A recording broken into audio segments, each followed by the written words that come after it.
Stadium in Parma, where tonight the Patriots of Valley Forge will play host to the Vikings of St. Joe's. I'm glad you could join us. This is going to be in the open. It said 21 years, but gang, this is our 22nd year. Hi, everyone. Mike Massa, along with Brian Powers. And Brian, we're getting older every day. 22 years in this thing, Brian. Not at all, Mike. The excitement every fall. You get out here again, you feel pretty young when you get with these young kids. They go at it, working out. I'm ready for this season. Say the least. Brian, we're going to have a great game. It's two teams that have never met. They've scrimmaged for all these many years, but they have never played in a regular season game, and this is the first one. Yeah, it really is for two good football schools. Valley Forge very strong, and then having some problems a few years back with the program, but last year coming back strong in the LEL. St. Joe always up there in the area, in the state rankings. They should be meeting. Last year, St. Joe's went 10-0 in regular season, lost the first game in the playoffs, and they've been in the playoffs, I think, 5 different times so far. But they've lost their entire backfield, which is a grand one last year, and they've got some untried talent. But they're going to be using a lot of multiple offense with their backs, and what they call the wishbone is they could be doing a Sanai, they could be stacked eye, they could be anything. Yeah, really could. They like to be a wishbone team. They'll go with that power eye. They'll go with the twin backs. The backfield is untested. They're fast. They're good athletes. They always are. They're going to run behind that big line. So they may be able to get out and shake and show some people around town what this backfield is like. But it's untested at this point. One of the primary offenses used by Bill Gutbrod, the head coach for 39 years at St. Joe's, is the wishbone. And they have what they call a Z-back. And the Z-back really is the right halfback, but does many things. And they use about 4 or 5 different backs in that position. But the starter is going to be, and a good one, is Jerome Russell, Brian. He can do an awful lot of things. Really is. This fine halfback. He could be out on the flat. He could be in there. He's a runner at 6 foot.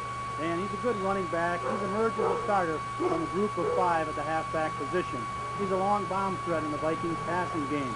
Jerome is quick on the misdirection slant in the wishbone offense coming against the grain. A good halfback out on the side.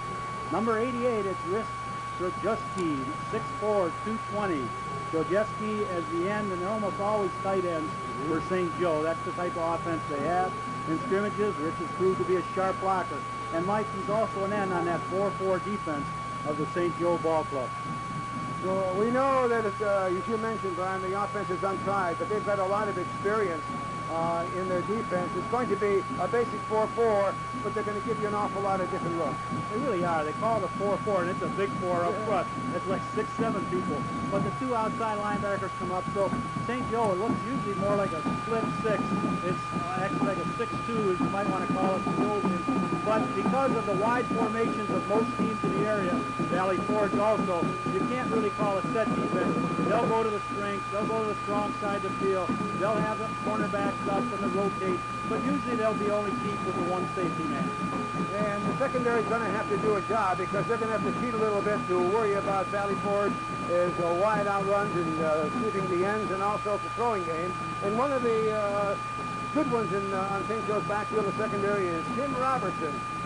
Tim will play the safety position, usually a single safety at 5'11", 145, an aggressive back in the secondary of St. Joseph. He runs about 4'8" in the 40. Coach Bill Gutbrod said Tim is a smart defensive player in their past defensive sets. Also, he's a good receiver on offense, and look for him to get in there if St. Joseph goes to a passing game tonight. And when Tim goes in, he goes in that D-back position when they start using wings or they start using flankers. The St. Joseph never played Valley Forge, as we said, but this could be a big step for them on the way to the playoffs. Not many people want to play St. Joe's, and so they can't not always get the best teams because they need teams with at least a 500 record if they want to go back to the playoffs again. Right. They always have one of the toughest schedules, not only in this area, but they go all over northeastern Ohio. And again, this year they'll be going down to Akron. They'll play at Toledo Club. They get in Youngstown. They play everybody. Massillon. They'll play them all. The Vikings have never shied away from anybody that puts the pads on. Everybody shies away from the Vikings. Take a look at Valley Forge. Here's a team that was 6-4 last year. There was a tie for first place in the LEL between, I think it was, Shaw and Lakewood. So they came in third. The 6-4 record, 2 in the conference. And Bill Cleve thinks to have 15 returning starters, 7 of them on offense. He's got a lot of experience on offense. It really is. It's good to see the Forge team being strong. And they can run with that ball. They have a good back in the ground in the backfield. But I think they're going to have to throw that ball. They're going to have to go a little bit wide, get against that heavy line of The Vikings, you know, can you run against it? They're certainly going to try. They'll dump it off into the screen. They'll flood a zone. They'll try to kind of peck a little bit to the outside to get their offense going. They're going to have to throw, as Brian mentioned, and one of the main targets is going to be the wide receiver, John Zapisek, 5'11", 190-pound wide receiver. John Zapisek, he's put together at 5'11", 190. He's the wide out. He's all the skills of a good pass receiver, including the main one, concentration. Forge will have to throw tonight to offset the strength of St. Joe's. He's also a co-captain on this club. We talked about the running game. The tailback, number 28, Brett Brown, is 5'11". He's an exciting tailback to watch. Brett knows how to be patient and wait on his blockers and let them work for him. And Mike Ritzall, LALPD tailback, has good speed outside and strength inside. And so they've got a good balanced attack. They can go either through the air or they can get on the outside, because I don't think they can pound it up the middle. You can't play them straight up. No, but I think they can do it enough. They'll have some misdirection. They'll try to trap against that 4 a little bit to set it up. So they'll have to do a lot of different things. They'll work hard on it. Defense for Valley Forge. They're going to have to rely on, they're basically a 4-4, but again, different looks all the time. As a matter of fact, I wouldn't doubt if they go to a 6 or 7 man front against Joe's. But they've got an awful good linebackers, a core, and one of them really is Pat Acorf. He was on the basketball team who went to semifinals and, of course, beat St. Joe's there at Akron. So there's a good one for you. He really is, and Pat is a big one at 6'5", 215 pounds. Last year is a defensive end, but this season he'll be that inside linebacker spot. Pat possesses good lateral movement and has the speed for quick pursuit. This all-around end will also play tight end, so he'll go both ways. He's big enough at 6'5", a good athlete. Yeah, he sure is. So it's going to be an exciting ball game. We're going to have the Vikings against the Patriots. It's going to be the first game of the season. It's a tough one for both teams, and I think it's very important to give them that real boost to get the season started. That's what they're going to need, and no one knows. It's unknown. That's what's great about this first night. They don't know who's going to come through, what second stringers all of a sudden going to be on the first team, who's going to have it during the season. It's exciting. And we've got some other excitement for you in the start of this ball game. We've invited a fellow to come down. He and I had a little wager. I lost. He got on the air. The voice of the Cleveland Cavaliers and the Cleveland Indians for WUAB Channel 43, Jack Corrigan and Jack Wilson. Thanks, Mike. I appreciate the opportunity to come on. I love high school football. I played my first varsity game here on Byers Field, so I don't want to say how many years ago now, but I'm going to enjoy joining up with you and Brian for the broadcast tonight. I'll tell you what, you said one thing about the field like this at St. Ignatius, where you were quite an athlete. He said the first game they'd come out here, they'd play, and they used to practice at Brookside Park. It was almost dirt. They'd come out here and trip over the grass. It was, you know, like walking in boots because it was so thick and lush. Well, we used to say that when we would play Parma for our opening game this season, of course, they share the field here with Valley Forge and Normandy, that, golly, did they ever cut the grass in the summertime? It seemed like it was up over halfway to your knees, and tend to maybe slow you down a little bit. I'm not saying that Valley Forge did that for tonight's game with St. Joe's, but St. Joe's has always had good, quick running backs, and maybe they're going to be a little slower tonight in the lush grass. Well, they do it in baseball. Why not do it in football, right? You know, one of the things that you aren't so involved with is professional athletics and being the broadcaster for so many teams and do some college football also for ESPN. But there's nothing really like it here at high school ball league. To me, it's the greatest thing in all of sports. I like high school football probably better than anything else, just because there's that great uncertainty. You never know what that 15, 16, 17-year-old boy is going to do out on the field, and the fall weather and the band. And to me, the year starts when I hear my first marching band at the first football game. Then it really gets going. Then you know it's here. That's right. You know, we said this is our 22nd year. Would you believe that this young man is one of the great ball players that played for the Wildcats at St. Ignatius? By the way, we'll have them on against Euclid next Friday night.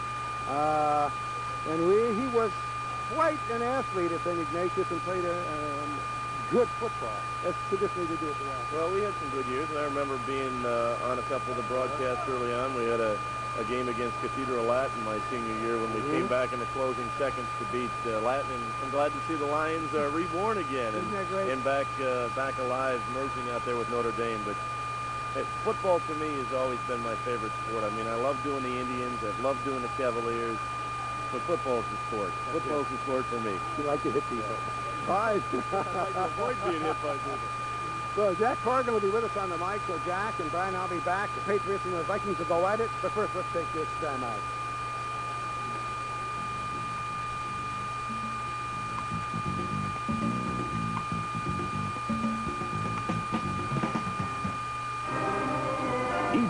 Pops is back with a special summer of great encore performances. This week, John Williams and the Boston Pops Orchestra welcome classical guitarist Leona Boyd. From England, the King Singers. Broadway and film star Bernadette Peters. Soprano Leontine Price. And friends from Star Wars on Evening at Pops. In stereo tomorrow night at 8. This is WVIZ TV 25 Cleveland.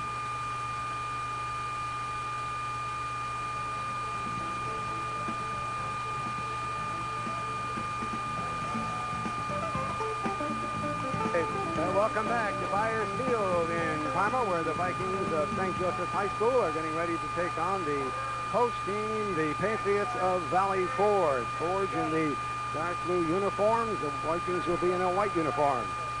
The Valley Forge won the toss, and they've elected to receive. St. Joe's will kick off and defend the south goal. The south is to your left. St. Joe's coming in from last year, 10-0 regular season, 10-1 with their loss in the first game of the state playoffs. Valley Forge 6-4 overall, 4-2 in the very tough Lake Erie Conference, and predicted as being one of the favorites to win it in the LEL this year, along with Lakewood. So it's going to be a big game for both of them. Mike Mansell along with Brian Powers and Jack Corrigan. And gentlemen, any predictions or views that you have on this ball game? Well, we all know that St. Joe's is a very big ball club, a very physical team. They'll come at you that way. They'll probably go with the bone and try to run that ball. They usually don't put it in the air very often, but they've been working on that with their young quarterback. It depends who they go with at quarterback and how long they stay, either with young Tony Miller or they go in with Simcoe at the quarterback, the senior. I'll agree with Brian as well, Mike. I think Valley Forge decided to receive the toss because they want to try and get on the board early if they can. They don't want St. Joe's to dominate early on. In the middle of the field, number 50, John Sepedic, will be kicking off for the Vikings, and there's number 50. And the deep men for Valley Forge will be Brett Brown and Wood Hebler. That's Brown on the far side.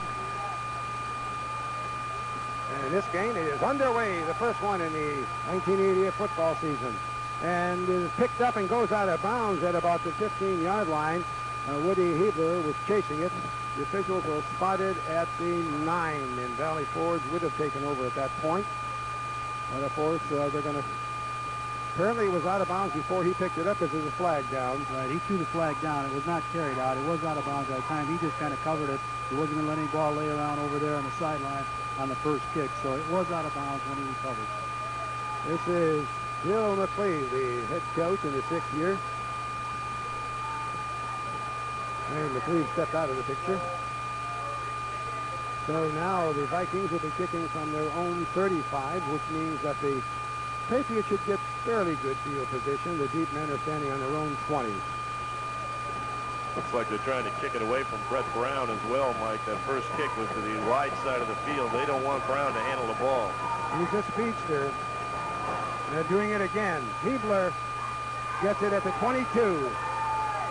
And he's wrestled down from behind as he crosses the 35 to about the 36-yard line. He'll be taken over from that point. First down for Valley Forge. Here's your lineup for Valley Forge. The offensive tailback-oriented running game, but is balanced with good receivers with speed. Their line is a blend of experience and youth, but they have size. They're averaging about 230 pounds on the offensive line. We'll get to the defense of St. Joe's after this play.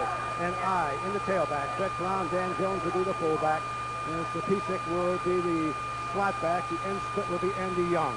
This goes to Brett Brown. Finds a nice hole, but is brought down as he hits about the 37, maybe a yard gain. Defensive front for St. Joe's. Front four are all seniors who played last year and are huge. They're averaging 270 pounds. Talk about the NFL. But all four of them go both ways. The linebackers are extremely active and quick. The secondary for St. Joe's play the run and pass as well. The 2nd and 8. Single running back. That'll be Jones. In the air. Wide. Intended for the tight end, Pat Akers. So that brings up a 3rd and long. Like they showed the wide formation that time, right on 2nd down. Zapisic out wide, Akers at the tight end, and the other back, they're out of their I formation, went to the short passing game, didn't connect on that one. They're taking their outside linebackers as well, St. Joe's, and early on to the weak side of the Valley Forge formation, they're playing that linebacker well back in the secondary, while on the strong side, they've got him right down the line of scrimmage. Back to the I, and a slot to the right. Advantage the quarterback. On play action, and complete, and enough for the first down as they hit midfield. Andy Young to split in, pulls it in. He's driven out by Tim Robertson, the free safety. There's a good look at Andy Young. Quarterback coming back now with a deep fake to Brown and just coming out, lucky to get that one off. Just got the arm pumped in there. Young coming across about 10-11 and going across the field. Number 32 with the reception and into the sideline. And the first down of the game belongs to the Patriots. This is the tailback again, Brett Brown. He fights for about 4 or 5. Gets all the way to the 48-yard line. That first down very important for Valley Forge here early on. They are now into St. Joe's territory. Even if they get stopped here, Brian, they at least are going to gain field position advantage for their defense. They'll force the Vikings to drive a long way. It's their advantage to get that ball on the kickoff with the 5-yard penalty, got in good position, and the first down taking care of the rest of it. It's going to be a 2nd and 7 to Valley Forge. Here comes Brett Brown. He's got some room inside. Decides to go outside. First down as he crosses the 40. But a flag is down. The flag on the play was thrown after the tackle. Watch the block coming up here as you see in the replay. Watch number 1, John Zapisic. He's got to hold this block for a long time on the outside to enable Brown to turn the corner. He'll come in on the left side of your screen.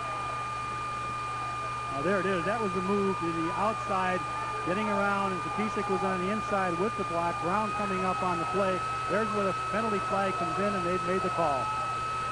Making that tackle was Mark Millerano, junior cornerback. So the penalty goes against the Vikings in the line of scrimmage. First down for Valley Forge at Joe's 24.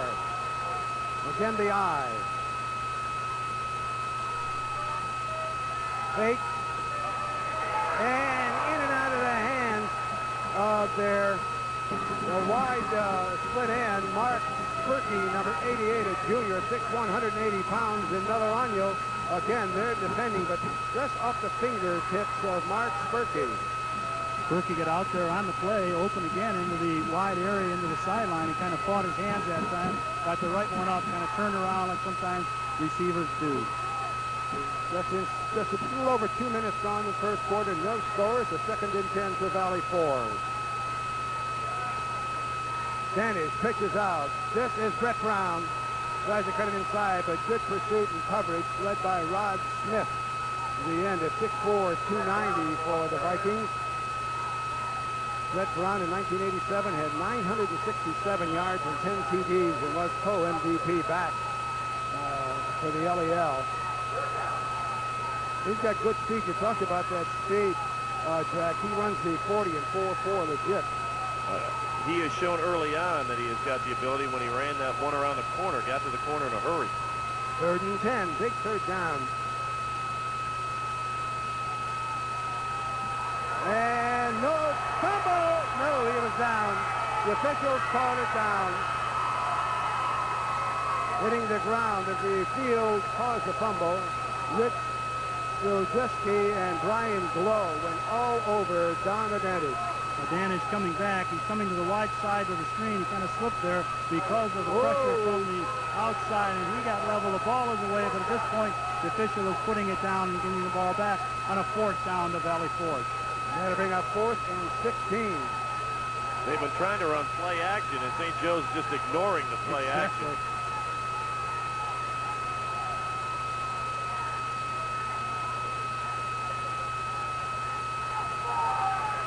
And it's rolling out, being chased, and wide of the mark.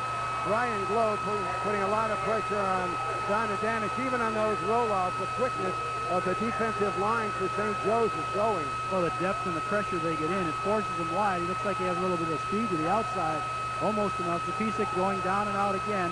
Quick onto the outside. He was open, but it was pressure from the outside. So St. Joe's, they take over on offense. They take over first down from their own 29.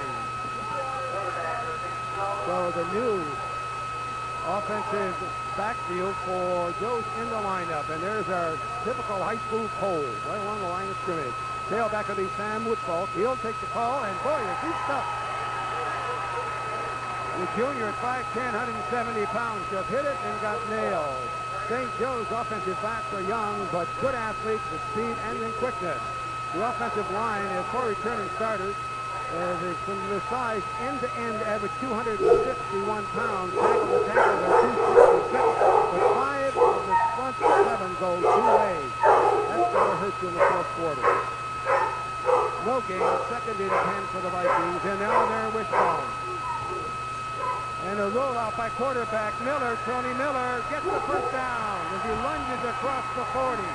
And there's where he's the most dangerous, only a sophomore. Yep. That's what he can do. He does it so well. Tony Miller is only a sophomore. We saw him last year as a freshman, first-string guard in basketball for the Vikings, picking up that first down. And the Valley Forge front 4 are young and will mature tonight, going against St. Joe's line. The linebackers are solid and very aggressive, and the secondary for Valley Forge are quick and are good athletes. Again, the bone. On the option, hands off to the fullback, Steve Clark. And he is covered after about a 2-yard pickup. When they have gone into the wishbone the last 2 plays, the Valley Forge Patriots have put their outside backers right down to the line of scrimmage. It's basically a 6-man front. They're doing a good job of stopping the fullback, but they've got to watch Tony Miller get to the corner on him as he did on the first down run. Miller is so quick, and he does it with that reverse spin that gives him a little extra to get to the outside. They're in the bone again. Clark is the fullback, and this one goes off to Jerome Russell, and he gets the first down by about a half a yard, where Todd Smith and John Zapisic, the linebackers, finally brought him down, but what a hole on their left side. Well, when you go 260 and 270 in their blocking, you can really move that ball, and all the way down the line, as we mentioned, the size for the Vikings that Coach Bill Duckworth. Yeah, but you're talking about tackles that are 295 and 270. That's not too shabby, huh? It's a little small. 6:34, first quarter, no score. First possession for the Vikings. They have 2 first downs in a row.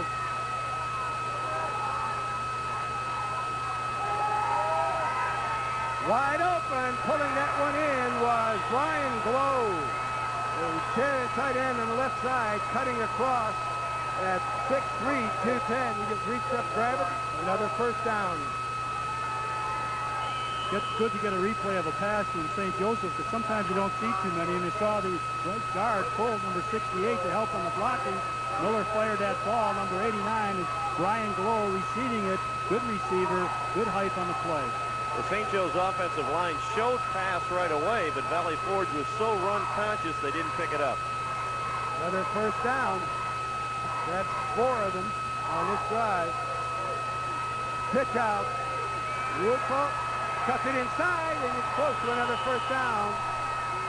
Sam Woodfalk, the junior, good all-around athlete. Good speed at about 4.6 40, and Joe Finding, a transfer from Holy Name, number 21, a junior, was in on the stop along with John Zapisic. A lot of pressure to put on that defense. That time they had the split end to the far side of the field was the top of your screen. They also had the 3 down linemen offset on that side, so really strong left for St. Joseph. Second and a long yard.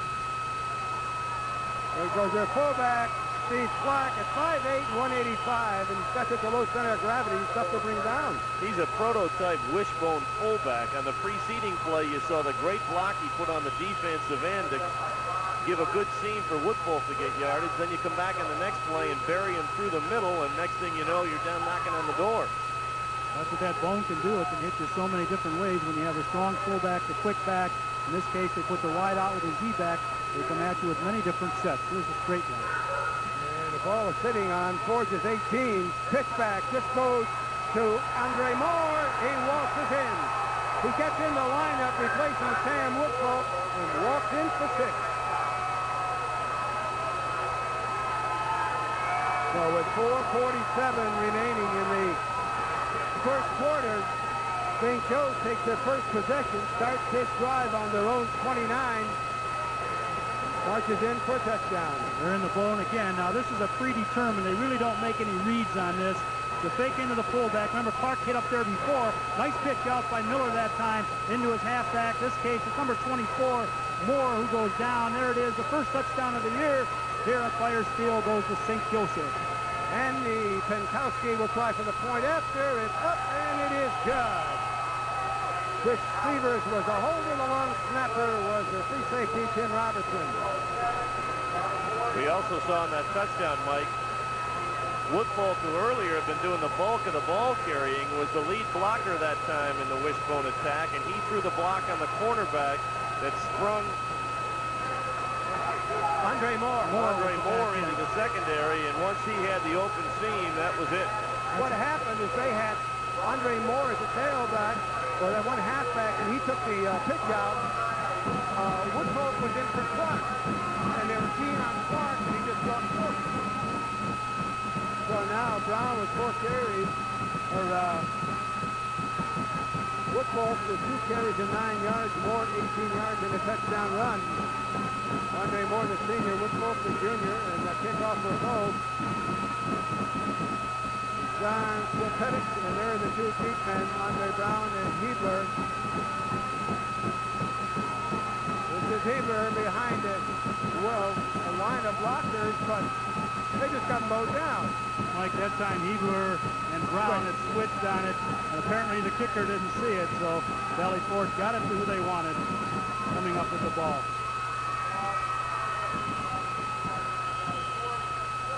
Here's what a quarterback goes through, Brian, on a wishbone offense. Maybe we'll pick that up. Well, I think right at the left side of the screen, you can see all you want. The quarterback taking the hit right after the pitch. Well, but Brown is in a tailback. He's awful deep, so he can pick his spot. He's got a little bit of an opening. He gets through it, cuts outside, and gets close to a first down as he hits the 35, maybe a yard short.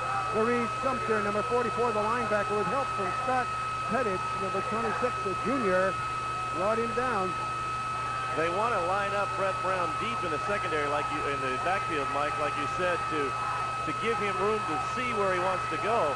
The flip side of that, or the negative side, you're asking your offensive line to block some big people for a long period of time. That's right. So second and about a yard. Got to cut it upfield. He may get held. He gets it. Makes one great move. Bucking behind at the 48-yard line by Rod Smith, or else he'd have been gone. Another good run behind the blocks, and there you can see him with the helmet off. That's Brett Brown, their senior tailback, coming to the outside. He dips in with a hip, comes to the outside. He has the speed to do that. But the other speed is Rod Smith at 290 pounds, lines up on the left side, and was up in there, came across on the play. And you're going to see now, there's Brown coming to the outside. There's the hip movement again. He breaks the tackle. What's the big fella coming over now to put the hit? That's 290 hitting him. 6'4", 290. Rod Smith. Straight up the middle with a fullback. Dan Jones, another first down.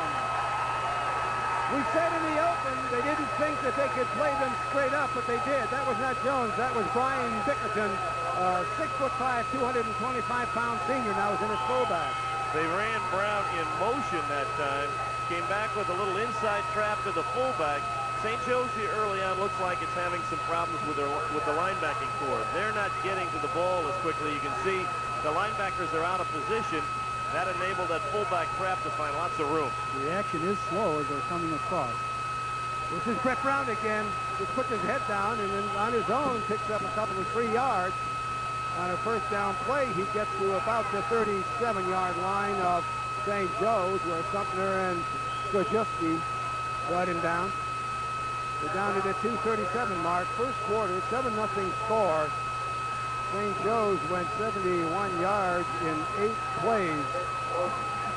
In 3 minutes and 45 seconds on the first possession to get that 7 points. Going to be a 2nd and 7 for the Patriots of Valley Forge, and there goes Brett Brown in motion. There goes the fullback, same play. And Brian Pickerton again picks up a tough yardage. I think they might have checked off on that play, Mike. They saw defensively out of St. Joe's a cover 2, or where they have underneath coverage and then 2 free safeties. They decided to check off and run the trap inside again because St. Joe's had only the 1 linebacker in the middle of the field, and they were able to get positive yardage. Well, where it could be going. The way they could do that is because that time when they put Brown in motion, that took care of the set that St. Joseph was in. It just was enough there so they get a little trap on the inside. A big fullback like Dickerson can pick up some yards. Rob Rogers is split way wide to the left. In motion now comes Brett Brown. They're trying on the fly. Brett Brown slips 1 tackle, gets close to the 30. Going to be shy for a first down by a couple of yards. Russell and Sumner again in on the stop. The right side linebackers. Good coverage by the cornerback on the play. Again, now this is going to the opposite side, the bottom of the screen. Brown was in motion, comes into your screen there. You try to get the ball to your good athlete. They did that time, hoping to shake him loose. Cornerback came up, and with that, Valley Forge calls a timeout. Now Brett Brown, 7 carries, 39 yards. Pickerton, 17 on 2 carries. Danish is 2 for 5, Danish that is, for 13 yards.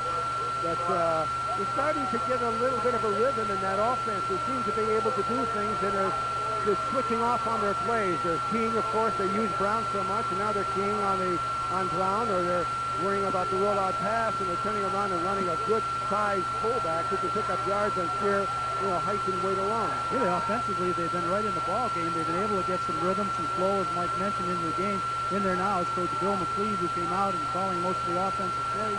Gets in there. They've been doing a variety of sets. They used a different fullback, a lot of different split ends. The passing has been just enough by Adonis, 2 out of 5 for 13 yards, that they are going to have to put that ball in the air, get that short pass to loosen it up for the big back Brown.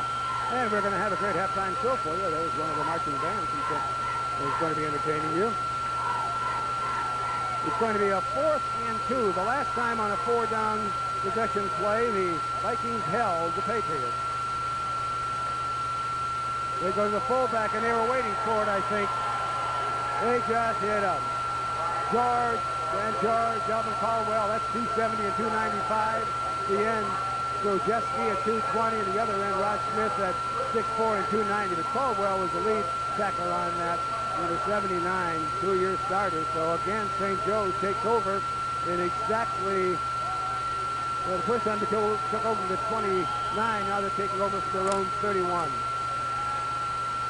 And we can see him setting the ball down there. The referee in tonight's game, there's Fred Shirley, Dan Mason, the umpire, Al Fraser, linesman, line judge Mike Colburn, and Gary Krasinski, the back judge. That's the crew working the game. Gabone again. That's that quick turnaround. Whoa.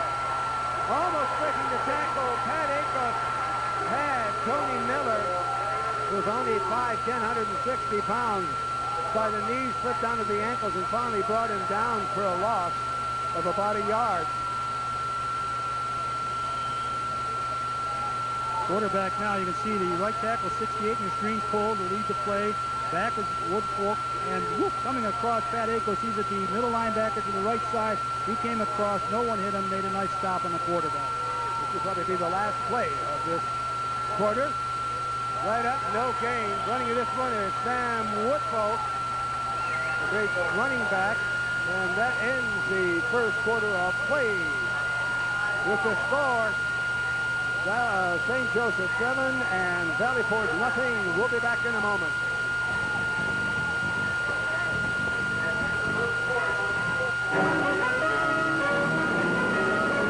Deep in the Kalahari Desert, 2 American zoologists devote their lives to conserving wildlife and often live with danger. Got company here. Their reward is a life they love. This is Peter Coyote. Join me for African Odyssey, a National Geographic special.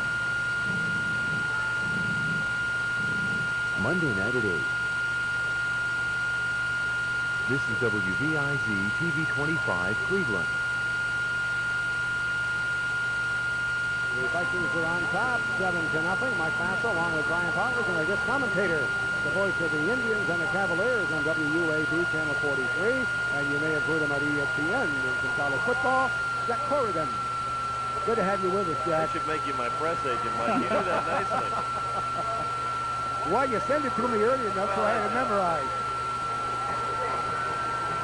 You know, early in the football game, we talked, you and Brian, right at the beginning, Mike, about the first meeting between these two teams. And, of course, St. Joe's last year unbeaten, had an outstanding football team.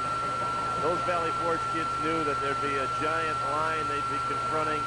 I think they got some confidence their first time down offensively. They're still trying to gain their confidence on the defensive side of the football because they probably don't see the wishbone that frequently. Well, I don't know if anyone uses it consistently. There's the bone again. Miller lets it fly. And nice defensive play by number 7, Rob Rogers. A junior at 6'3", 165 pounds. And he has reached up and swatted it away. And Miller is now 1 for 2 for a total of 11 yards. They've been trying to run that ball, so they go with the Miller on the passing play. Shows he can put it up deep. Brian Glow, 89, will be coming across just as he's getting to receive it. A good play in there by Bob Rogers, who plays the defensive back and also does some time with a split end. It's a 4th and long, and a timeout is going to be called by St. Joe's. I think they felt they had some kind of a problem. 10 men. 10 men on the field. That's usually a problem. Really? That's a problem. 10 on the field. The 11th coming out now is head coach Bill Guttrode. And you can rest assured he'll have a few things to say to the punting team. And I'd hate to be that fellow coming into the huddle into your screen right now, because that's the one that didn't get out there on time on the 4th down. To elaborate on what I said on the before that last play, Mike, now Valley Forge knows they have some ability to stop this St. Joseph offense. They're forcing the Vikings to punt the football. They're going to get it in pretty good field position. If they can go down and score on this possession, they're right in the football game. Yep. To say the least, they have been able to move between the 20s. That's right. But the only thing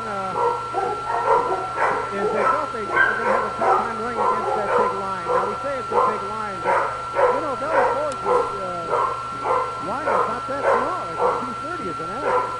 For most high schools, it'd be plenty big. That's right. Good for some college teams in Division II and III. But it's a punting situation. This is John Pettick, number 50, who does the kickoffs as well. Gets it away. Single safety.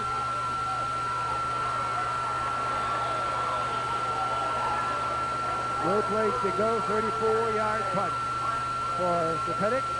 So Valley Forge will take over first down. They've got good field position. As a matter of fact, they've always had good field position. They started off at their own 36, 26, and now their own 33. So they haven't been in a hole yet. We have Seth Brown now, who is out as a wing back, a slot, and a split end to the left.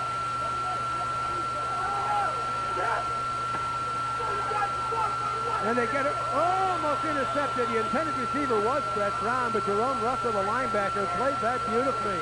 Came over in the flats and knocked it down. Like in that first quarter, Valley Forge had 16 plays, 50 yards rushing, 13 passing for their total of 63. Had that ball over 7 minutes. For the Vikings of St. Joseph, 9 plays, 59 yards, 11 passing for their 70, and only 4 minutes and 46 seconds possession time. But they've got the touchdown. I guess that's the bottom line. 2nd and 10. Give this to Brett Brown. Puts his head down. Off tackle. Not too much room, but he picks up 5 yards. And Rich Sojewski, along with Bill Slate, the linebacker. Sojewski, the end. Sojewski last year had 6 solos, 5 sacks, 9 assists, and 2 fumble recoveries. And doesn't do too bad a job in the classroom, carrying a 3.8 grade point average out of a possible 4. Remember the National Honor Society. 6'4", 220. You can bet a lot of schools are going to be looking for him. As a matter of fact, I think one of the academies has contacted him already. It's going to be a 3rd and 5 now for the Patriots. Seth Brown again tries to cut inside. No place to go. Gets to their own 44, close to the 45, we'll call it. Where Bill Sleep, the linebacker with the 42, a junior, 5'10", 190 pounds. Good all-around athlete, baseball player and wrestler. Then on the stop, he brings up a 4th and about 5. Like on the play, the linebackers are much more active now for St. Joseph. This is Rob Rogers, number 7, who will be standing in his own 32. The punt away for Ford. Millerano and Peck will be waiting for the kick. This is Andre Moore, and he's wrestled down at the 20. 40-yard punt. Either St. Joe's was trying to make a block effort on that last punt, or they didn't do much of a job of getting a wall together because Andre didn't have too much help back there. You were very kind. I don't think they did a very good job blocking for their offensive back or return man. This is now the third possession for the Vikings. We've got 9:47 to go, first half. St. Joe's on top, 7-zip. And they're in the I formation for I think only the second time. They played the bone most of the time on offense. Joe's pitch out. This one goes to Sam Woodfolk. He tries to get outside, and he's hemmed in, finally driven out of bounds after about a 4-yard pickup by Sean Boshney, 5'11", 150-pound junior. Sam Woodfolk did an awful lot of that on his own on that play because the blocking broke down, and he had to stretch that play 3/4 of the width of the field and did a nice job to come up with a 4-yard gain. Sure did. He's got now 13 yards in 4 carries. Now back to the bone. This one goes to Woodfolk again, breaks a few tackles, and gets the first down by a couple of yards. Pat Akos in on the stop for Valley Forge. Akos, good all-around athlete. 6'5", 220-pound senior. Great basketball player. We had him last year. As a matter of fact, I think Joe's is out for some revenge because they played Valley Forge in the regional finals at Akron University. They were right to go to Columbus, and Valley Forge came out on top, and Akers is a member of that team. Fumble, but Miller picks it up, lets it fly. Completion! Just shy or maybe a first down. Pulling that one in was number 89, I think, Ryan Glow, and that's his second reception of the game. Tony Miller shows that he can throw that ball. On this side at the bottom of the screen, just leaving the picture there as he drops the ball, is Tim Robertson. So he couldn't fire to him. He had to fire that ball into Brian Glow, 89. That's Brian right there at the end of the reception, just as he got it. He was taken right down, the 6'3" senior. And they're going to bring the chains out for a measurement. And in on that stop was Pat Akers to bring down Brian Glow. Brian Glow at 6'3", 210. And a first down for St. Joseph. And all the pass plays by Tony Miller thus far have been thrown at Brian Glow. So the 2 tight ends in that double tight end offense, Glow obviously more of the pass-catching tight end of the duo. Well, the first one he had, he caught cutting across the middle, and he had the same thing on this one. And then they had the pass near to the flat on the rollout, in which Valley Forge did a nice job in the secondary, breaking the ball up when Rob Rogers came up and broke up the play. Fullback Steve Clark tries to get across the 45 and is successful by a couple of yards. 2-yard pickup. That'll bring up a second and 8. The clock is showing 8:05 to go in the first half. It's a 7-0 score with the Vikings of St. Joe's on top. This young backfield, Sam Woodfolk, a junior, Steve Clark, a junior, Tony Miller, a sophomore. They're doing a nice job. And then the I formation, roll out by Tony Miller. Gets time, lets it go, and off the fingertips of Marty Timko, who's in at one of the is in at the flanker position, number 14, 6'1", 164. If Marty Timko's name sounds familiar to you, of course he had a brother, which was Jack Timko, I think it was. Mike Timko, who was a great quarterback in his own right. Certainly was a great quarterback for St. Joe. Mike, on that play, we talked about the backs for St. Joe. That time they had Marty Timko, the quarterback, in at the Z-back of the flanker. They had Tim Robertson in. They are using everybody at a couple of spots. This is a big third down. And the defense was able to hold as the Vikings get to midfield. Pat Akos on the stop. Tried to run a little counter trap that time, and the Valley Forge defense to the weak side did an excellent job of staying home there, and they were able to stop the Vikings short of the first down. It's going to bring up a punting situation for the Vikings. Standing on his own 38 would be John Spedick. And the deep man is going to be Mark Spurkey for Valley Forge. Lets it away. Spurkey lets it bounce. It's going to take a Forge bounce, and it's going to be down by the Vikings at the 32. That was only an 18-yard punt. First one was only 34 yards. So the kicking game for the Vikings is going to need some work. Very definitely on that one. He didn't get it off very well. The snap was there from Robertson. They came down and covered, but the punt was low and over to the side. It gives Valley Forge a pretty good field position to go. This is the one now. Second quarter, they have to drive with this play. Let's see what the offense can do. Well, it's going to be a good series for them. They're down by 7. They've been able to move the ball. The defense, as Jack mentioned, now is beginning to hold as Brett Brown cuts it inside, breaks the tackle, an arm tackle, and gets to the 40 where Jerome Russell finally brought him down. About a yard shy of a first down with help from Maurice Sumter. Maurice, a good student in the classroom, 3.1 average. Last year was a part-time starter with a couple of sacks and a couple of fumble recoveries, so he's a head ball player. So it'll bring up a second and let's call it a long three. The second in long three. Second down. Fullback. I think he lost the I was ball. going to say, he didn't get up much of a head of steam going in there, did he? He was standing almost straight up, and he got nailed and gets right to the 40. Picked up about a half a yard. Let's call it now a 3rd and 2. That's the big fullback. Dickerson in there again on the play that's been very successful. Wasn't a very good exchange that time between the quarterback and the fullback. If he got hit a little sooner, it would have popped, but he grabbed it and went down with it. They've got John Sapisic, who is going to be slided to the near side. On the bend is the quarterback. Long snap count. Brett Brown gets a first down as he cuts it inside. He looks for the opening, finds it, and gets to about the 49. One of the real keys for Valley Forge the rest of the ball game is what they were able to do in this sequence of downs. They got good yardage on first down. That enabled them to be in a 3rd down situation here, short yardage. You just give the ball to your best athlete. Let his athletic ability carry you to the first down marker. And that was Brown picking up the first down. And he's now got 61 yards. Line of scrimmage is at the 49 of Valley Forge. Brett gets the call again, and they just cover him.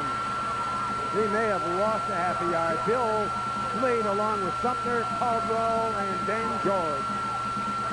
Now it's the 2nd and long yardage situation. Now they've got to come up with something out of their passing attack. Exactly, that's what they will do, and they've been going to a wide side of the field with the passing attack. Ball's in the center here now. They can hit it either the right or the left. They have Zapisic in there. He'll come out wide, and with him will be Andy Young. Oh, I'm wondering if they're going to go drop straight back as opposed to going for that rollout. And they get it in the flat. This is Andy Young, just split in, and he gets close to a first down where Tim Robertson, the free safety, had to finally bring him down. Let's see where they spot the ball. They could be a little shy. Nothing fancy here. Remember, they had two people at the wide side or the right side of the screen, and that is the split end, Andy Young. He was out there with young John Sapisic, the senior. Sapisic doing the blocking, Young catching, and Adonis completed the pass. And one more element to add to that mix there. Not only did they have the 2 receivers to that side, they had an unbalanced line to that side, and they just outmanned St. Joe's on that side of the field. Well, one of the things, this is a measurement, and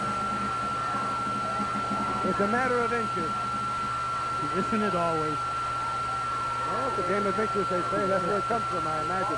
But see, that's the kind of passes they need. They can't get a sustained the line can't sustain those blocks, as you mentioned, Jack. They're going to have to get those quick hitters out in the flats or quick ones over the middle, 5, 6 yards deep, and let the receivers go from there. And I think they had St. Joe's confused with the unbalanced line and the twin receivers to that side.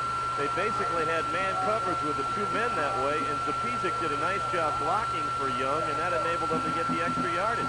And usually you don't pick up quite that much on that play if you cover it exactly and you have a good tackle, but Zapisic with a nice block, and it's hard to cover. Usually if you complete it quickly to the sideline, you pick up your 5, 6 yards. They got almost all of it. Well, the wide side of the field, as you see, is the far side. They're going into a stack die now. Let's see if they go in motion or run from this one with short yardage. It's a matter of inches. And they almost lose it, but very quickly, Don Advantage was fortunate enough to reach up and bring it down. Let's see where they mark this one. I guess the forward progress is enough to give them the first down. Well, it wasn't pretty, but it counts in the first down. Now watch here's what Mike talked about. There goes, he missed it, he hit the hip, but he was right there. Donnie picked it up. Presence of mind to follow the blocker, the fullback right up in the middle. They got their first down. Good shot, gang. That was great. So another first down. They're just a little bit shy of the 40. Let's call it 1st and 10 from the Vikings 40-yard line, and delay of game. No, timeout called by Valley Forge. That's their second timeout. They only have 1 remaining. And now leading all ball carriers is Brett Brown, 12 carries, 62 yards. His longest is 18 yards for Dickerson, 18 yards with 4 carries, and a minus yardage for Advantage. So we've only got 2 ball carriers. So Brett Brown, even though they've got to be keying on him, is doing a great job with carrying the ball. Well, 12 times. They use him just enough in 2 quarters of play, or almost 2 quarters, to keep him fresh, keep him going up there. Remember, we talked about his good speed, but also he's a slashing type of runner with some strength. So if you use him just enough, keep him fresh, keep the legs under him, mix it in with the passing department, which they did. 3 out of 7, 23 yards. It doesn't sound like a lot, but it was 2 yardage to keep them driving. We saw a big one of 10 yards, and just about 10 yards completed to the split end, Andy Young. If you have an I formation offense, you've got yourself a pretty good runner in that tailback spot. It's an offensive front scheme designed to have that guy get the football as many times as possible. So it's a first down and 10 to go. After that timeout by Valley Forge. Play action, get it away, wide open! Pulling this one in is John Zapisic, and he gets the first down, or close to it, as he hits the Vikings 30-yard line. And again, the 2 people working on the play are the split end, Andy Young. That time he was at the top of the screen, out wide. Out there, wide out also with John Zapisic, number 1. We're going to see the inside play here with a good fake to the halfback, Brown, on the play. Quarterback has a lot of time. There was no pressure. He fires to the split end, or I should say the halfback, John Zapisic, coming down and to the sideline, cleared out by Young. This is in second and about a foot to go, and Brett Brown gets the first down. That was a saving tackle on the play before this one by Mark Melarano Jr. We saw some action last year, but Zapisic could have, if he'd have gotten past Melarano, he'd have gone in for 6. Well, it was one-on-one down there. They did a fine job. They call a timeout down there. It had to be called by St. Joe because they're on the defense. And coming out as the defense coordinator, John Story, who's been there over 20 years. This year he is now the athletic director also. We know him as the head wrestling coach. Great man as far as he's not a wrestling coach, Ryan. He is the wrestling coach out in Viking land. And very successful there, and has been working with these offensive, defensive players, as I said, over 20 years for the Vikings. The Vikings, of course, use a lot of players both ways, and this has been a good sustained drive by Valley Forge. As you see us, the high and top players feel. They needed to get a timeout here to recollect themselves, to find out what they can do to stop Valley Forge, but at the same time, just to give those guys a breath of air. Well, this is the deepest penetration. This is now they've got,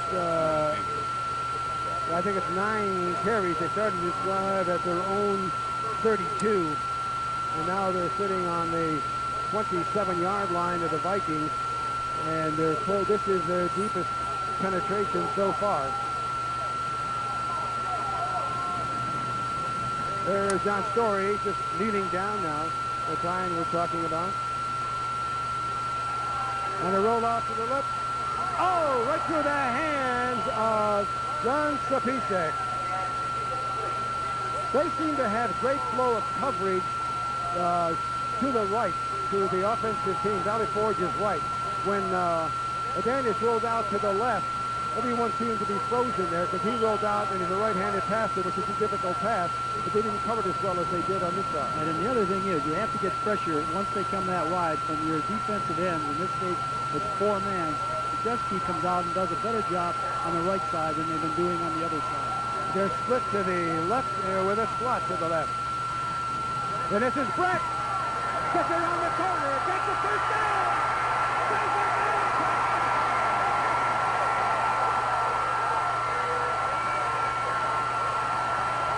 What a block by John Sapisek. That sprung Brett Brown for the touchdown. The two co-captains getting together, right? Right. And Brett Brown rolls in. That was 27-yard touchdown. And let's see if they go for 2 on this one. They can. They do have a kicker in Brian Brazino. Well, they got the ball on the left hash, so I would guess in that situation you're going for 2. I would imagine they are. And they got a wing back to the left, and they got a slot and a split end to the right. In motion. This is Brett Brown. Cutting inside, and just a matter of inches short. Don Adantis saw a hole. He started his cut at about the 5 and got to about the 3-inch line, but it just was not enough. The pursuit caught up with him, so it was 2:55 on the clock in the first half. 7-6 score. The Vikings still with the lead by 1. Nice drive by Valley Forge. I'm actually here by the play with the quarterback coming out, taking into the fullback Brown now. There's the cut to the outside. Number 1 is John Zapisek. Look at him crack back in here with a good block. That's all with the back. Brett Brown needs to the outside. Kept his balance on the right leg just enough. He has the sprinter speed to the outside. He's gone to the races for their first touchdown. Right back into the ball game. Missed the extra point. 7-6 for St. Joseph on top of Valley Forge.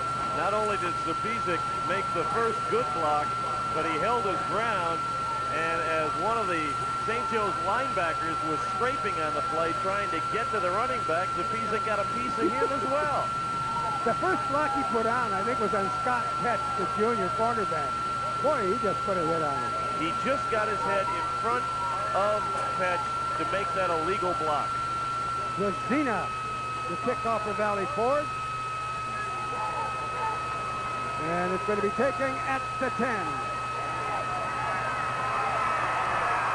Oh, this is Woodfolk. Being chased from behind. He's going to break it. 90 yards. Sam Woodfolk, the junior, with 4.6 speed, found some daylight, no flag down, and broke it for 90. What an emotional crusher for the Valley Forge Patriots. They had that beautiful long drive right down the field, ran a lot of the time off the clock, got the score to close it within 1. And in a matter of seconds, St. Joe's puts another one up on the board. Boy, they can hurt you in a hurry, can't they? Well, they really can, and we know now that they do have a return team in there, and they come all the way up.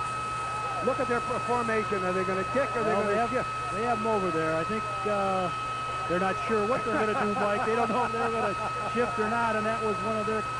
They were short a man again. Robertson, who called timeout. He's the snapper. He looked around. He said, we're short one person again, so we have to take a timeout. Well, last year, Jack, we are keeping our longest runs from lines of scrimmage or on kicks. The longest last year was, I think, 91 yards. You've got to call this one a 90-yarder, and that's in the first game of the season. We only had 1, 2, 3, 4 that was from 70 to 91 yards last year. Well, they ran the middle return, and they got excellent blocking, not by their deep wedge, but by their second line of blockers. Just obliterated the 2 inside men coming down on the kick for Valley Forge. That cleared enough space for Woodfolk that he was gone. Boy, he was gone. He came up that middle and went to the outside and then really put on the speed that we knew that he had to the outside and broke that one, which was so important for them coming back after we just mentioned Valley Forge had a nice drive for their touchdown. So they're going to be kicking for it. This is Andy Pinkowski. Stevers is going to be the holder. Jim Robertson, the long snapper, and it is blocked. I think that was number 75 who blocked it, Dave Coverdale. He looked the happiest. Well, it was Todd Smith. Todd Smith on that block. Well, this is the one that many people are waiting for, including us. Woodfolk down now. You can call it a 90-yarder. He's right there at the 10-yard line. Return up the middle, and he comes up. There's the penetration. There's the speed. Really weren't that many blocks in there. He just kind of cleared the middle. They fanned to the outside. He took the middle lane, going to the outside, coming up trying to catch it, but he has the speed of the halfback. Goes 90 yards for their touchdown. The extra point was blocked. The score, 13 for St. Joseph Vikings, 6 for the home team at Byers Field, Valley Forge Patriots. So Piddick will be kicking. And they're switching again, trying to get Brett into the kick return, taking it to 35 by an up man, gets all the way to the 40. When they umpire, let's see if we can find out who had the good enough hands to get the ball and went north and south. That was number 45, Brian Dickerson. So Valley Forge will take over with 2:37 showing on the clock. Boy, sometimes you outthink yourself trying to avoid kicking it to Brett Brown. They give Valley Forge perhaps better field position than they would have gotten had Brown returned the kick. Well, the thing is, they outthought Valley Forge, though. Brett Brown was on that side, and they switched, and Hebler would have gotten the ball if it had been deep. Single running, single sack, and McKay brought down from behind at the 36. Scott Pett chases down Don Advantage. Advantage, put on athlete, carries in the honest classes better than a 4-point average. 5'11", 150-pound senior. That time the cornerback, that was Petch 26, he just had to go on the play. He blasted from the outside. There was no doubt he was going after the play. Went all the way. No one was there in a blocking assignment. That's the second time they have stunted one of their cornerbacks. It'll be a 2nd and 14 for Ford from their own 36. Play action again. Plenty of time. Hauling that one in is John Stepisic. And it was complete. Nice catch. Man, a sliding catch. Jerome Russell running the defense on that one. But not until Stepisic brought it in. John Stepisic, the senior outside receiver, the scheme of things for Valley Forge.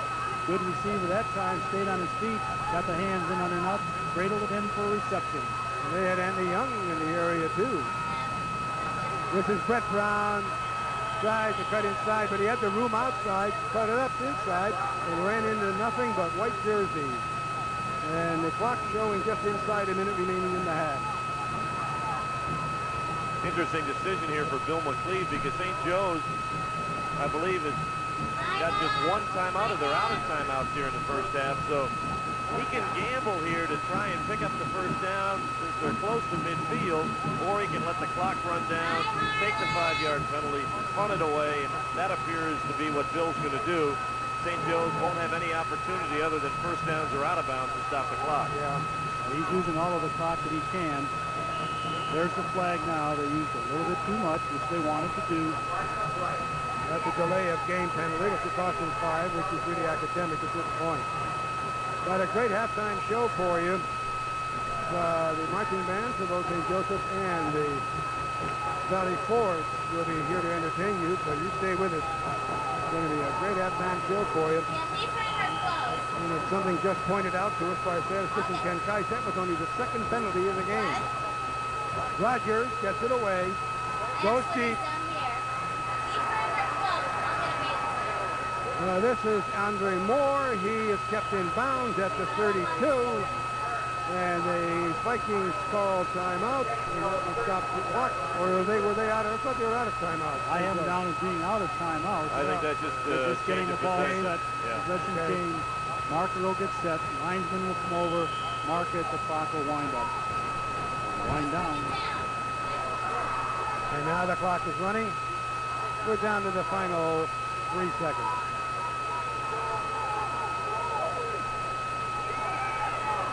Going it up high deep. Tony Miller overthrows. He was trying to get it in the hands, I think, of number 34, who is Tim Robertson, who plays safety and also goes into the D-back, but it looks like there was a penalty on the play. St. Joe's was not set, Mike. They were trying to get the ball snapped before the clock ran down, and they were not set for that full 1 count. But if it was on the defense, we'd have had another play. But since it was on the offense, time ends, and that ends the first half with St. Joseph's on top, 13-6. It was a great game as far as tough defense and doing a great job in stopping one another. But then when Woodfull ran off that 90-yard return, which broke it right open now to 13-6. We're getting ready to entertain you as the St. Joseph High School Vikings band under the direction of Norm Novak. And Don Benaras will be the announcer. So let's go down the field and enjoy the St. Joe Marching Band. The band is under the direction of Norm Novak, assisted by field drum major Junior Alex Lewis and Junior Ed Russ. Included in the Viking band are girls from Villa Angela Academy and their captains Lisa Rome and Lisa McKean. Our opening selection is entitled The Outlaw.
Copyrighted in 1968 and has been recorded by several different artists in the past 20 years. Here's the dance routine to Moni Moni.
a nice job by the marching band from St. Joe's, the Viking marching band, who have more fun, I think, than anybody. As they leave the field, we want to thank Norm Novak, the director, and their announcers and Sonaras.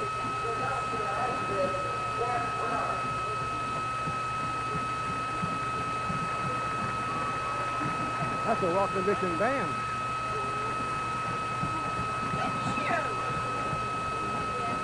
And they're going by the marching band from Valley 4, Patriots. They'll be taking the field. They're going to be under the direction of Bob Anzalone, who's been here, the director, for so very many years. And the assistant director is Landon and Laycock, and the PA announcer, the Eric Moxley. So they're getting ready to entertain you. Let's go down to the PA announcer and Eric and enjoy the halftime performance put on by the Patriots Marching Band.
The Patriot Band closes tonight's show with Big Band Disco at its best. From Saturday Night Fever, here is Manhattan Skyline.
And a nice round of applause from the Valley Forge fans as the band marched through on the near side of the field. And we want to thank the director, Bob Maloney, and the assistant director, Randy Laycock, and Eric Moxley, the announcer. That takes care of the halftime pageantry. And we score at the end of the first half. St. Joseph 13, Valley Forge 6. We'll be back right after this.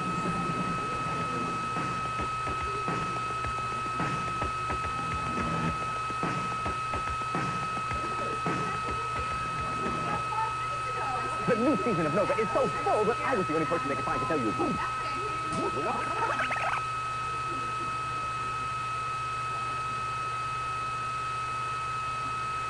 The new season of Nova is so full that I was the only person they could find to tell you about it. It's even so full it's starting a month early, in September. Nova's new season tells the history of surgery in a special 4-part series. Ask how serious the problem treating is for American scientists, examines the education of doctors, spends the U.S. black bears, asks if the U.S. is losing the space race, investigates the assassination of President Kennedy, asks if Vatican restores or destroying the Sistine Chapel, and flies over the Greek islands. Nova also explains chaos, looks at what makes a great city work, examines the science that makes beautiful music, and travels along the Gulf Stream. And Nova will ask if the greenhouse effect is changing our climate, explores the mysteries of Huntington's disease, tells us about the English schoolmaster who uncovered a secret Soviet taste, and unlocks the mysteries of Easter Island. That's the new Nova season, and it all begins in September, right here. Don't touch that dial.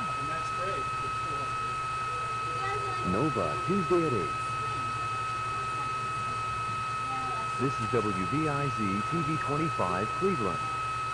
High school football in the greater Cleveland area. The Pepsi-Cola Bottling Company of Cleveland, bottlers of regular and diet Life. And the East Ohio Gas Company, the Sunshine People, who bring natural gas to more than 1 million people in Northeast Ohio, heating homes, cooking meals, and providing energy for industry. We're back at Byers Field. Mike Massa, along with Brian Powers and Zach Corrigan, the voice of WUAB, Channel 43 for the Cavs and the Indians. And it looks like the snap war was won by Valley Forge, but the score is in favor of St. Joe's. 13-6, St. Joe's on top by the long run back of the kickoff. You can see the 79 yards to 103, 146 to 100. I think one thing here in the first half, first ball game, only one penalty for Valley Forge, and that's they took it so that they have extra time on the punt at the end of the half. Only one penalty for St. Joseph. They're ready, Mike. And Brazina for Valley Forge kicks off to start the second half.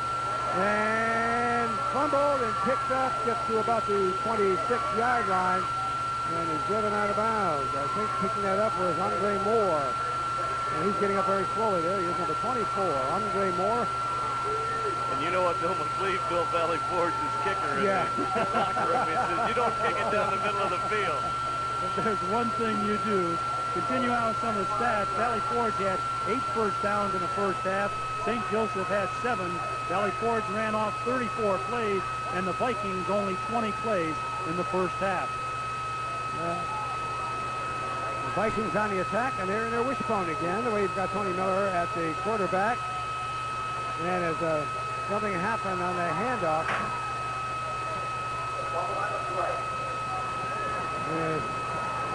Getting up very slowly. Looks like the quarterback, Tony Miller, I think he's mad at himself.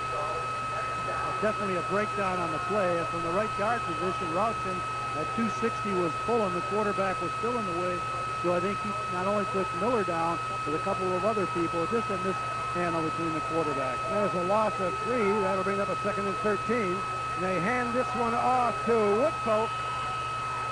And he gets across the 25 to about the 26.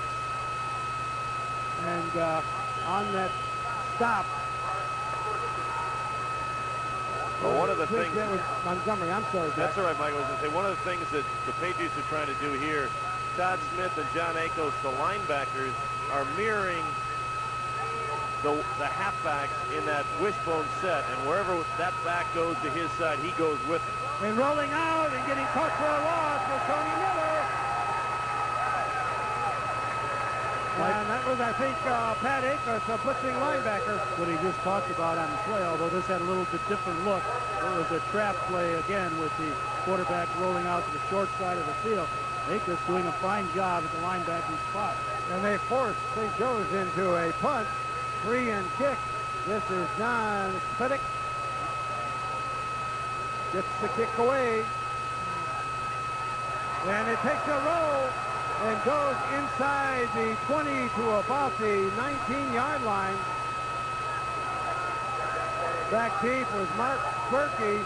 He had a thought about coming up and grabbing it, but very wisely decided to let it roll. So the Patriots will take over first down from their own 19-yard line after a 62-yard punt.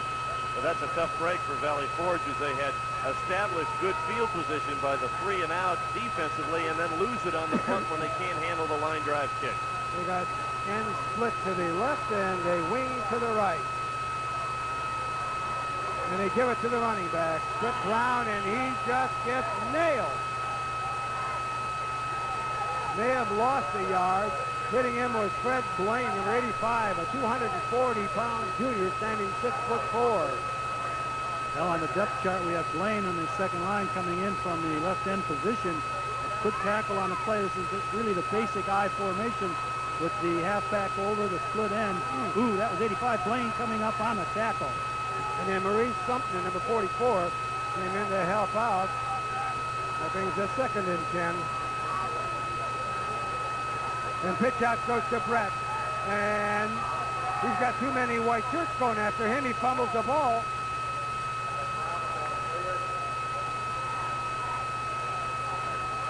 And they'll spot it after about a 3-yard gain at about the 24-yard line, maybe. Let's call it a 4-yard gain. 3rd and 6. The St. Joe's defense is starting to challenge Valley Forge in terms of throwing the football again. They are rolling up their outside linebackers close to, if not on, the line of scrimmage, challenging Valley Forge to throw the ball out in the flats. They don't think that the Patriots are going to do that, and they're trying to close off Brett Brown from turning the corner. He got around the corner, but it took him a long time to get there. He did it because of the ability he has. They really did string it out. I think they did the defensive plays the way that they wanted to. Giancarlo Jr. at 200 pounds, number 55, goes in at the guard position for Valley Forge. 3rd and long. Into the flat. This is Brett Brown, and they just cover him. There's 4 Vikings right there. Make that Andy Young. And Jerome Russell was there along with Mark Millerano and Maurice Sumpner, who's always around the ball. That was the same type of play that they picked up 9 yards on earlier in the game in the second quarter. It's a Piesic out blocking on the pass play from Adonis to Young. That time completed, but not what they wanted out of it, a kicking situation. Well, the linebackers are just reading their keys beautifully. Well, it's hard to get kids to feint inside and come back to the outside. If he would have cut back to the outside, he might have gotten the first down. Rogers gets it away, almost blocked. High kick, going to be a little short. And gets a Valley Forge roll. And this one is going to be down at about the 36. Boy, did they get a roll out of that play. Almost blocked, Mike. You call that one. I really thought they were going to stuff that one back, but he did get it off a high kick, and he got the luxury of a great roll.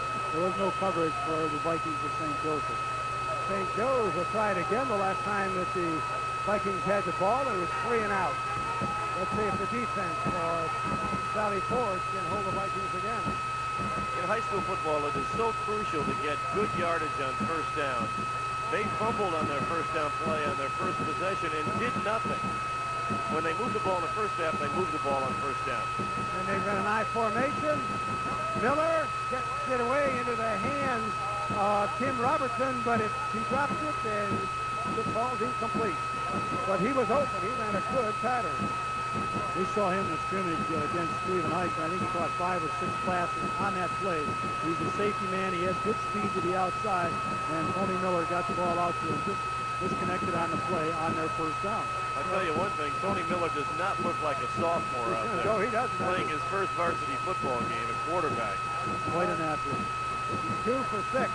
Good basketball player. He's on the St. Joe's varsity last year.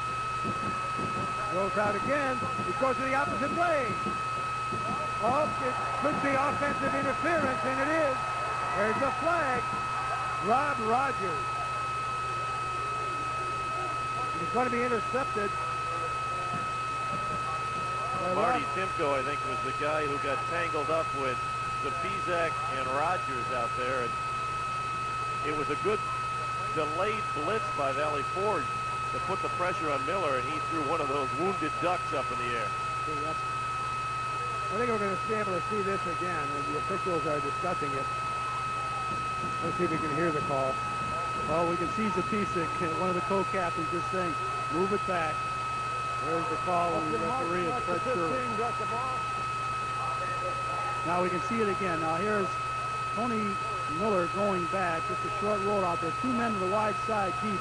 The blitz kind of made him go back on his heels on the pass. That's Timko just shoving in there into the defender out in the corner. That was Rogers, number 7. Zapisic also coming over on the play. Just another angle. Going to bring rain on that angle. So that will bring up a 3rd and 25 for St. Joe's. Line of scrimmage now, the Joe's 21. And they're again in the I formation with a slot to the right. And then a draw play. And held just shy of a 3rd down at about the 31 or 2, but it's going to be close. Sam Woodfolk is brought down by Todd Smith, and it may be enough for a first down. Let's see. Well, that's the front end of the chain. Oh, I'm sorry. They had that big penalty on that interference call. It's There's going a to be a nice quick play kick. now. Here's the quarterback going back. We're seeing it here as they're getting ready for a quick kick. You see Woodfolk going up, getting back some of the yards. St. Joe's just got in without a huddle and a quick kick. That was living dangerously, but he thought last time it didn't go for it. Perky gets a 39-yard punt from John Fennick. So St. Joe's on the exchange of punts picked up a few yards. I think Valley Forge has got to do more passing on first down, Brian. I think that St. Joe's right now is daring them to throw the football, and until they show the Vikings they can pass with some consistency, they're going to keep cheating people up and make it hard for Fred Brown. And their 4-man defensive front.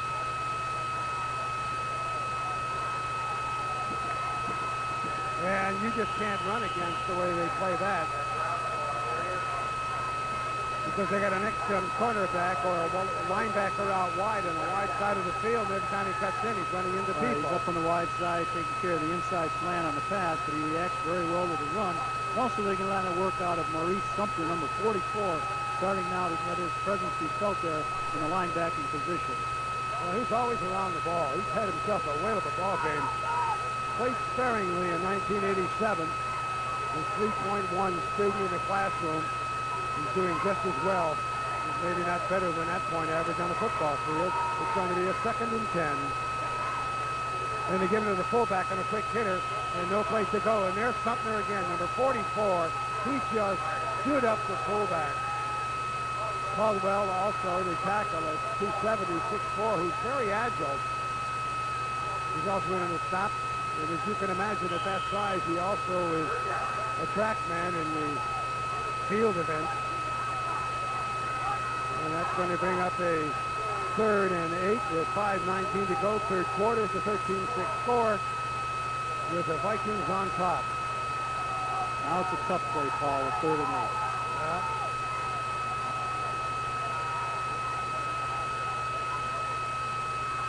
Quick hitter again, out to the flat. Number 21, or 31, Milleroni played that very well. He stayed at home and just cuts down the receptor of the receiver. There you see Andy Young is out there now, and the man down in there is number 1, John Topisic. Topisic now is just blocking the inside. He's not even looking for the ball. They know right away it's going to Andy Young. It's about the 3rd time we've seen it. St. Joe saw it for the 3rd time and reacted very positively. Oh, again, a punting situation for Valley Forge. And almost blocked again. That's 2 in a row that almost got blocked. Fumble! And recovered by the Patriots.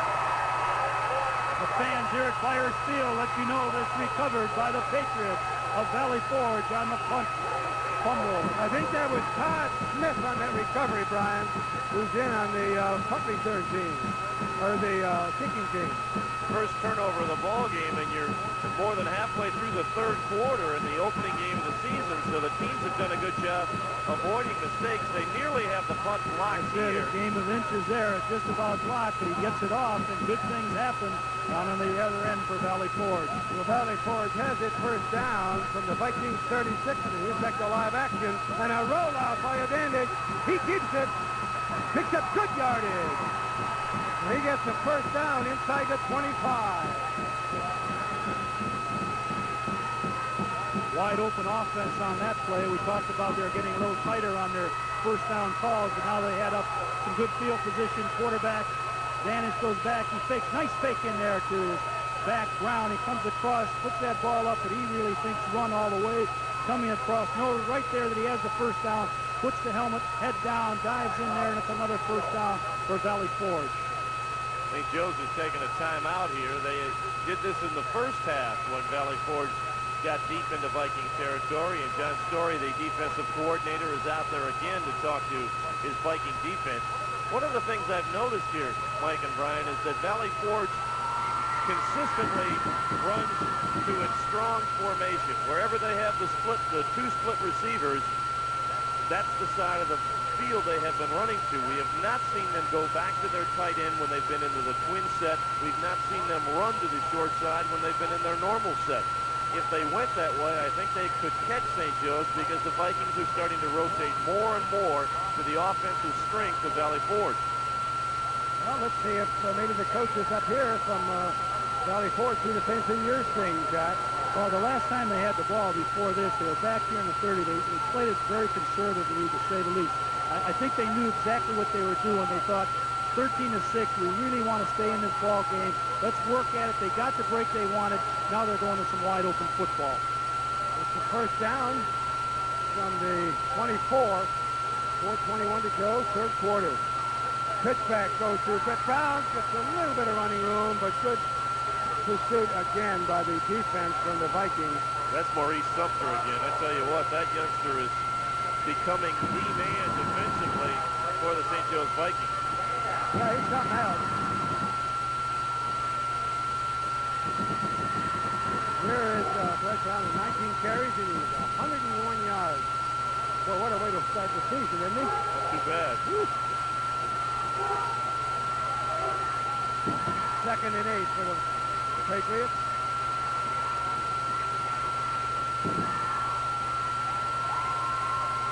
And out of bounds. Intended receiver, John Sapicic.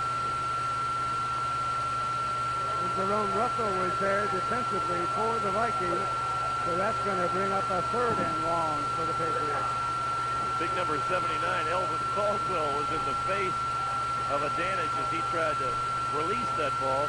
As you mentioned earlier, it's tough when you're a right-handed quarterback to throw going to your left, but they're trying to take advantage of St. Joe's over-shifting to their tight end. Timeout is called by Don Advantage. He doesn't like what he sees. So out immediately will go the fifth-year head coach, Bill McLean. Well, the third down like that, of course, they're all crucial at this point. It's such a big play call, and I really think the coaching staff over on the sideline called a timeout with the quarterback. He kind of got up, looked over here. Bill McLean was out immediately. So whatever they saw, they do want to make a change on the play because they do need some yardage here at the 3rd and long. Well, they have to get to the 9-yard line for a first down. They're sitting on the 23-yard line. Have to get to about the 14-yard line. Correct, it's 14. I'm sorry. You're right. That's why we brought you on. Keep me honest. My math is all right for you, huh, Mike? Good numbers. Except I saw you counting on your fingers. Well, hey, whatever it takes, you know. Well, if you saw the Sports Illustrated article this week on BD, that's you right. get to read that. I figured you'd be interested in that one. Oh, sure, Brian. 20 years ago. It's hard to believe it's 20 years something? now. 65, 0-1. At least that's the stats that they did. Yes, that's right. He never lost a football game. He lost one football game. His junior year, they lost to Benediction. That's what I said. He was injured, so I don't know if they counted that. I guess I didn't count that one. That's what I thought when I read the article. Crucial down, and it looks like he made the first down. Mark Milleroni was there, but pulling that pass in for a first down was Brett Brown. And they lined him up, Mike, on the weak side of the field. Brown is out. Now remember, Brown is a good pass receiver. He doesn't get called on to do it so often because he's in all the running plays. When they need to, they come to him. He comes up in short, curls in on the play, and just got past that 14-yard line. And if my memory is correct, this is the deepest penetration for the Vikings. It's a first down from the St. Joe's 13. Oh, big pitch out, handed off to the running back. He gets close to the 10. Smith and Caldwell, along with, you guessed it, Maurice Sumter in on the stop. Picking up some very, very tough yards again, Brett Brown. They went into an inside trap play, which they really do more than they have been able to do tonight. I guess because of the size of St. Joe, they're not going to it, but this team does trap inside a lot. That was Joe Ondy, number 51, coming across on the block. They got a slot to the wide side of the field, which is the near side. It's a 2nd and 8. Fake to Brett Brown and play action. Rolling out and getting caught for a loss all the way back to the 15 by Brian Glow, the left outside linebacker. It always appears every time they roll out or they try to sweep around the outside, the offensive line players are always outnumbered by Joe. Well, they're in a situation, Brian and I talked about this in halftime, Mike. If Adanis would stop and set behind the pocket, he runs away from his own protection. Well, it's going to bring up a 3rd and 11. Plus the center again, and it's knocked down the line of scrimmage by number 74, Rod Smith. He's 6'4", and he raised those big arms and knocked down Don Advantage's attempted pass.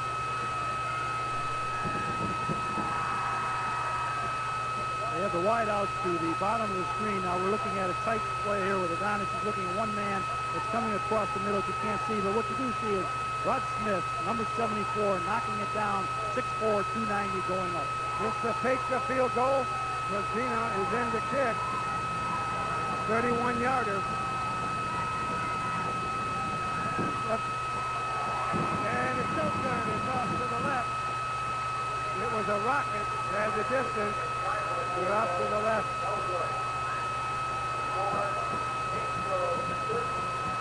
A little bit of a bad snap. I think the timing was a little off on that one, but Joe's will take over. Sonier, you just can't seem to score. Very interesting possession here now because Valley Forge controlled the ball, moved it very well, but they come up with nothing. if they're emotionally down at all here, St. Joe's has got the opportunity to get another quick strike and perhaps put the game out of reach. Well, we've got a minute 46 to go in the third quarter when they're back in the bone.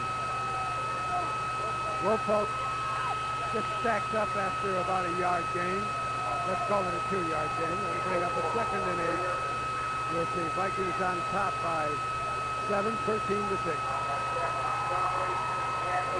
In the football games last year that St. Joe's had problems, and then ultimately the game they lost in the playoffs, it was because they couldn't jump out to a big lead in the first half because they play so many guys both ways, particularly their offensive linemen. As the game goes on, even though those young men are in great shape, this is a physically taxing game, and as the game goes on, they're not as effective. So from Valley Forge's perspective, they're still in the hunt because they're the fresher team. There's a bone rollout by Tony Miller, and he gets across the 25 to about the 27. Yeah, this is the time of the year that the football players are in the best condition they'll be all year long. As the season goes on, I think the conditioning gets a little weaker because they're always simulating and getting ready for the next game and a lot of film and tough talk. And they get a lot of nagging injuries that can happen. Now here's the play where they fake into the fullback with the quarterback Miller going over to his left offensively and coming up, gaining some yards. I think we'll see him running with that ball a little more. 30 seconds to go, third quarter. And the first down. That was Steve Clark, the fullback, the junior, one of Coach Story's good wrestlers, 5'8", 185 pounds, and Jeff Basso. It was very important for St. Joe's to pick up that first down there. Now they can start to grind away and try and wear down Valley Forge with their bigger people up front. Also on that play, they went to the option series, so usually there's some companion plays. They set up and go to the outside. And again, the fullback, just power football is what it's going to be. And time runs out. That ends the third quarter of play with a score. St. Joseph 13 and Valley Forge 6. We'll be back to the start of the fourth quarter right after this timeout.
Welcome back to Byers Field. As we get ready to start the fourth quarter, the Vikings of St. Joseph have the advantage by 7, 13-6. They will have a second and 7 with the ball on their own 38-yard line. The Vikings in their white uniforms with yellow numerals, white numerals and darker uniforms in the Patriots of Valley Forge, and nice two-top tackle by number 75, Dave Coverdale, the 225-pound, 3-year starter junior. Joe Russell was the ball carrier. Right in here with the quarterback in the end zone camera. You see the fake into the fullback, getting to the halfback, the second man through. Jerome Russell, 21, coming up there. Mike mentioned Cloverdale with a good tackle. And that was Jerome Russell's first carry. Make that the second carry. It's 3rd and 5 now for the Vikings. This is going to be a time when the Patriots are going to have to shut them down. They're blitzing And it worked. It worked. Sam Wolfolk tried to go to the right, and Todd Smith, the linebacker, the junior at 5'10", 190 pounds, came blitzing in and caught him by the shoe-tops and brought him down. Bill McLeave gambling there that St. Joe's was not going to put the ball in the air. It was a good guess with the inside blitz from the linebacker. It pays off for the Patriots. St. Joe's is going to have to punt. Bennick does the punting. And it's going to be taken at the 28-yard line. This is Spurkey, and Mark is brought down as he hits about the 29 after a 36-yard punt. Liking that 3 quarters of play, Valley Forge has run off 50 plays, 122 yards rushing, Brown over 100 yards, 63 in the air for a nice total yardage, and they've had the ball 22 minutes. St. Joseph 32 plays, 103 yards rushing, 21 in the air for their 124 yards. They've had the ball possession time 13-15. That shows you statistics don't count, doesn't it? Score is 13-6. St. Joseph still on top, the end of 3. Brett Brown, and they just cover him. Almost slipped one tackle. He was brought down by, again, Maurice Sumpner. Rod Smith and Brian Glow there as well. They're in a situation where they have to get this football more vertical. They can't just rely on Brent Smith running the ball. I think what they did before when they flanked him out and got the ball to him in the flank is a better situation for them. Well, we'll see what they do here on 2nd down. Remember before in the 30s, they do play conservatively, but it's a little later in the ball game right now. Inside 10 minutes ago, the 3rd quarter, Will Ross by Adendas, and he is stopped for a loss. Great defensive play by the end, Rich Sojeski, 6'4", 220 pounds, who last year had 6 sacks to his credit, just 1 here. Yeah, and the replay will be able to see why Sojeski came across so fast. Now there's Adonis on the rollout. No one must have blocked him at all. I didn't really see him, but he came across. There wasn't any chance for the quarterback, but it was slow developing for the quarterback. He was very deep on the out run. Again, I think, Brian, he has got to step up. He ran past the blocker he had out there. 3rd and 18 for the Patriots. And that's what they're doing now. They're going to dump it over the middle. And intercepted by Rob Smith. We've got a penalty flag. We're going to have roughing the quarterback. That's going to negate a touchdown for Rod Smith. Oh, yes, Anders really got hit. I think they're going to call his knee down anyways when he had the interception, but there's going to be another call back where the referee, Fred Shirley, was working with the defender and the quarterback. They'll get together, in this case, the umpire, Dan Mason, and the referee, Fred Shirley, and we'll have the call. Well, that's really a brain trust down there, isn't it? Boy, that's something. Those guys been around for a lifetime. Shirley and Mason. Dan Mason was the tall one, and the umpire went to Cleveland West High, great football, basketball player, went down to Purdue and played, came back, coached many years at Cleveland South, worked with the Cleveland Recreation Department, and recently retired from the Recreation Department after 30 years of service. And also retired from the Cleveland Schools just recently, too, did he not? Let's see if we get a call. We've got a radio mic on the official, Fred Shirley. That's Dan Mason, right across from Shirley in the white hat. And remind you that I have a great game in store for you next week. Yeah, the St. Ignatius, the Wildcats, are supposed to have as much talent as anybody in the area, and one of the top teams in the area, the Euclid Panthers. And they're considered one of the top teams in the area, and people tell me they're off. Foul on the defense. Prior to the interception, it's 1st down and 15. Tim. Okay, that was the discussion is when the foul took place. Now he's back here. He's going to get roughing the quarterback. He's dropping. It's going to be a drop in the middle, or it's a dump screen over the middle, but that's big 74 intercepting. Now the umpire said his knee is down, which it was. He's rambling on in the end zone, but none of that counts. The ball goes to Valley Forge. They get the 15 yards and a 1st down. That's a tough break in 2 ways for the Vikings. Not only don't they get possession of the football, but they give Valley Forge the 1st down. It was a very good call by Fred Shirley. You could see in that replay that Donna Danish had gotten rid of the football and the defender took at least 2 strides before he made contact with the quarterback. They'll usually give a guy coming in on the quarterback maybe 1 step and then the contact. You take that second step, you're going to get called for it every time. Bill Gutbrod is out on the field. He can't believe it. Of course, Bill can never believe it. After 39 years, you've got to respect his disbelief. Well, he wanted to get the official call from them to make sure exactly what they did on the play was right to come out and do that. But if the rules still the way they were, that should be a charged timeout. Isn't that the biggest clipboard you've ever seen? That's Bill. Not bad. So it's going to be a first down on the penalty for the Patriots with the ball on their own 36-yard line. Make it 37. A break for the Patriots. Let's see if they can capitalize on it. This is Brett. Brett Brown picking up some first down. Still on his feet. Puts another tackle and gets inside the Vikings 40. Jerome Russell finally had to stop him, and Brett loves it. He should, and the fans love it for the Patriots on this side of the field. Vikings defense after that bad play.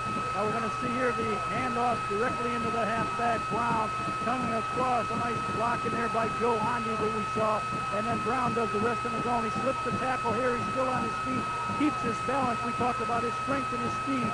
He has both, and he comes down again. It's a first down. And now we're back to live action on that first down play for Valley Forge. There's a flag on that play. Well, the original line of scrimmage was a 39 of the Vikings. Let's see who the flag is going in. Could be holding. It is. You know, Vikings have only had 3 penalties, but all 3 with a 15-yard variety. That's our first holding penalty, and there is rule changes this year in high school football. They are now much more like college and professional football in that they can extend their arms now. They have to keep their hands inside of their body frame, inside of their shoulder width, but they can extend their hands all the way out now. In the past in high school football, you couldn't do that.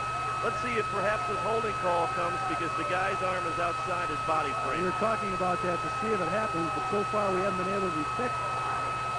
Right there. Right in the middle of the screen now, going to the left. Yeah, right there. Right looks there like on this he's part, it tackling could the be. guy. We've got a 1st and 19, and it's second pass that was knocked down by Rod Smith at the line of scrimmage. Rod is doing a job, and now Dandish is 8 of 16, and 2 of those 8 incompletions were knocked down as he tried to let it go. Dandish is only 5'11", and Rod Smith is 6'4". They are in a perfect situation now because Mark Melaragno, the one cornerback, is not very big. If he pump faked that ball to Brown and then had Brown run up the field and throw the deep route, I think they'd have a chance for the big one. Second 19. We'll give it to Brett Brown. And he almost broke the tackle, or make that Dickerson almost broke the tackle. He gets to the 40, brought down by Rick Gojewski. The defense is sitting back. They decided to go with their fullback on the play. He hasn't carried the ball that often, but when he does, he's been able to move with that ball. He's had a couple of good pickups. He's now had 6 carries for 28 yards. Brett Brown is up to 127 men and 22 carries. But it's a 3rd and 11 now for the Patriots.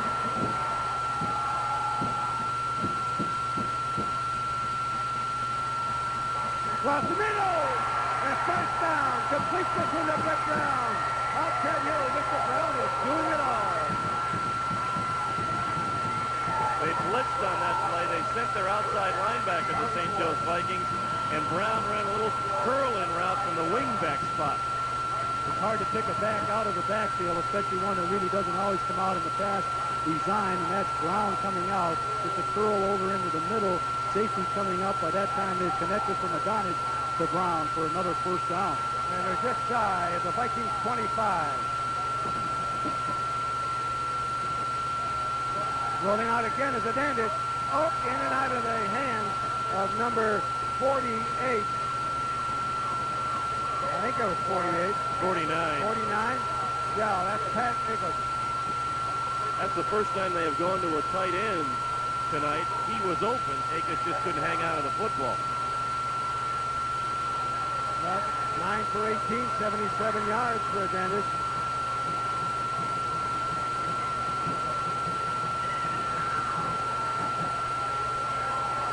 Andy Young is split to the far side. Zapitek is the slot.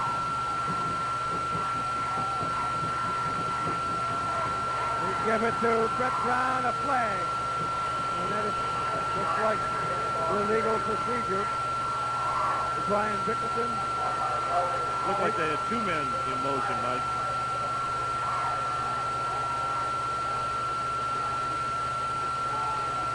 Twice now the penalties have stalled the drive of Valley Forge, going through 3.5 quarters, really without much in the penalty department. A couple quick ones here. That time they ran their twin receivers, the 2 split receivers, to a little bit more the shorter side of the field. The ball's almost in the middle of the field, but a little bit to their left, and they chose to put the strength of their formation to that side. Now they're basically doing that again, although they're in their one-back set now. Mark Perkey is in at split end on the far side. Perkey, the intended, tried to get that one out to the short man. Brett Brown, 28, let him do his thing once he catches it. It's been very interesting that most of the night, Brian, that Adanish, even though he is right-handed, likes to throw to his left. He likes to go to his left. That's pretty good success with it. And I think if you remember the last 2 or 3 sets, he is not rolling as far. The coaches have him back in. He's taking a short roll. It's not a 5 or 7 step drop by any means, but it's a short roll. He stops. He has a little more time to set, and he's almost on the money. Well, Patriots will have 2 chances there in 4-down territory at the Vikings 30. Rolling out. Adanish, and he's nailed again. I'll tell you what, those defensive backfield doing a great job on the receivers.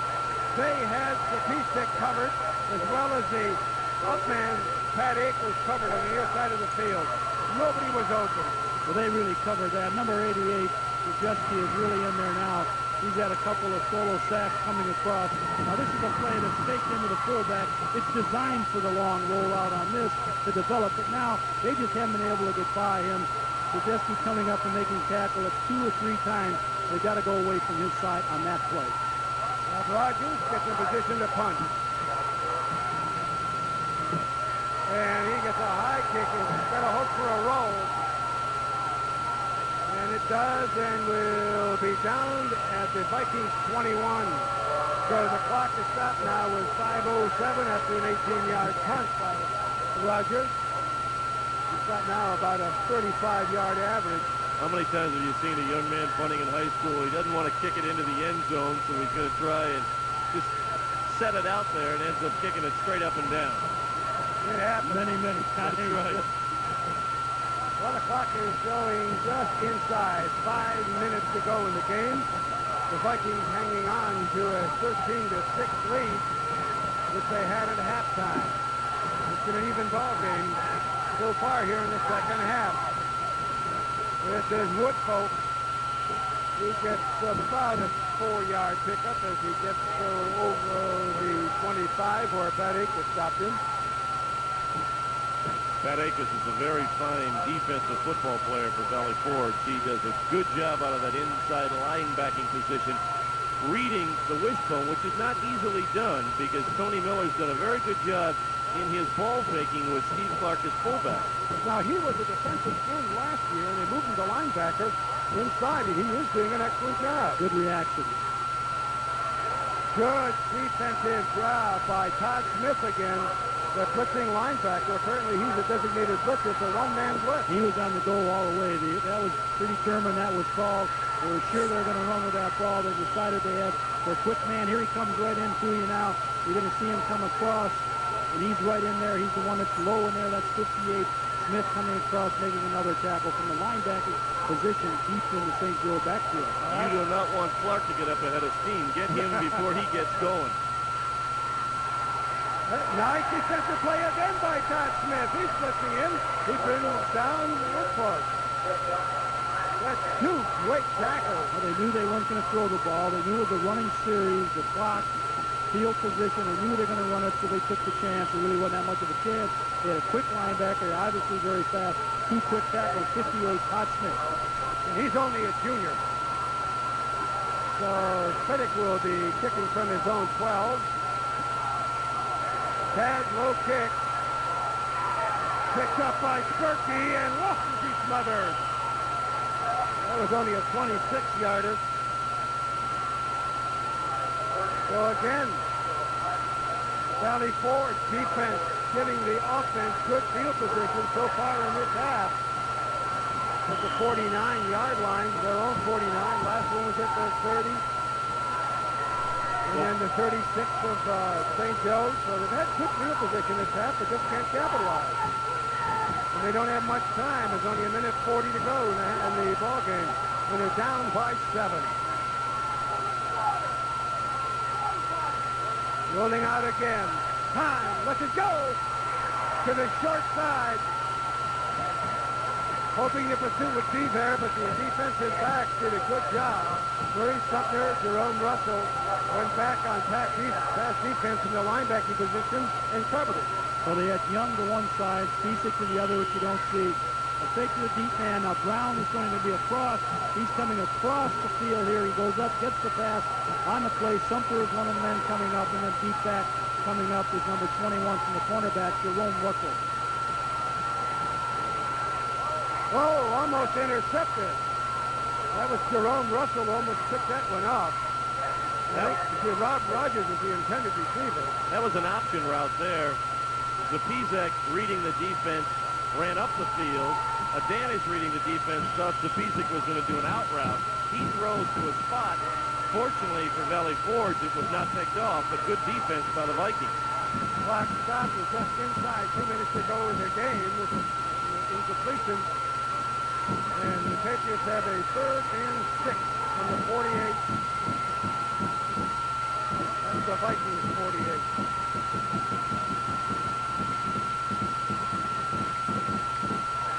Throws it a little wide for Andy Young.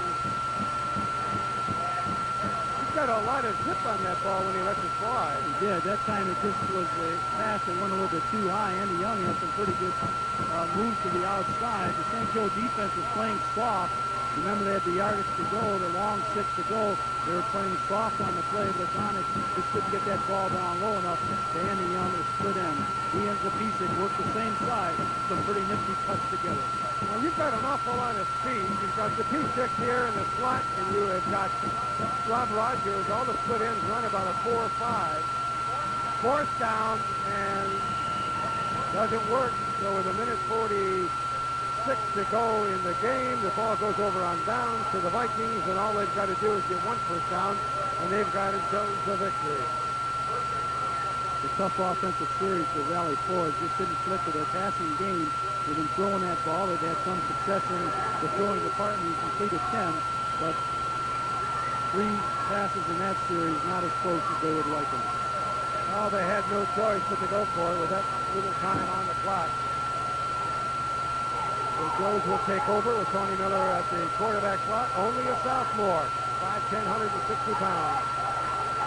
And he'll go out of the bone and run out of it. Sam Wolfolk will be the right half. We'll give it to the first man through, the fullback, Steve Clark at 5'8".